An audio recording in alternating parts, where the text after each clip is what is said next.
ನನಗೆ ಈಗ ಗೊತ್ತಾಯಿತು, ನಮ್ಮ ಹಿರಿಯ ಮುಖಂಡರು ನಮ್ಮ ಪಕ್ಷದಲ್ಲಿ ಸಚಿವರಾಗಿ ಕೆಲಸ ಮಾಡಿದಂಥವರು HY ಮೇಟಿಯವರು ಈಗ ದೈವಾಧೀನರಾದರು ಅಂತ ತಮ್ಮೆಲ್ಲರ ಮುಖಾಂತರ ಈಗ ಗೊತ್ತಾಗಿದೆ.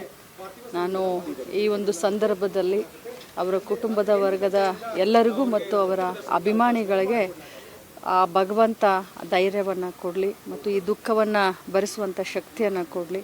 ಅವರ ಸಂಕಷ್ಟದಲ್ಲಿ ನಾವೆಲ್ಲರೂ ಕೂಡ, ಕಾಂಗ್ರೆಸ್ ಪರಿವಾರ ಆಗಿರ್ಬೋದು, ನಾವೆಲ್ಲರೂ ಕೂಡ ಅವರ ಸಂಕಷ್ಟದಲ್ಲಿ ಭಾಗಿಯಾಗಿದ್ದೇವೆ. ಅವರ ಆತ್ಮಕ್ಕೆ ಶಾಂತಿ ಸಿಗಲಿ ಅಂತ ಕೇಳ್ಕೊಳ್ತೀನಿ. ಉತ್ತರ ಕರ್ನಾಟಕ ಭಾಗದಲ್ಲಿ ಒಂದು ದೊಡ್ಡ ಪ್ರಭಾವ ಇತ್ತು, ಸಚಿವರಾದಾಗಲೂ ಸಾಕಷ್ಟು ಕೆಲಸ ಮಾಡಿದ್ರು.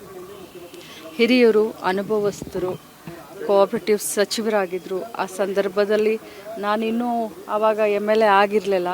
ಸುಮಾರು ಕೆಲಸಗಳಿಗೆ ನಾವು ಅವ್ರ ಹತ್ರ ಹೋದಾಗ ಭಾಳಷ್ಟು ಚೆನ್ನಾಗಿ ನಮ್ಮನ್ನು ಸ್ಪಂದಿಸಿ ನಮ್ಮ ಕೆಲಸಗಳನ್ನ ಮಾಡಿಕೊಡೋರು.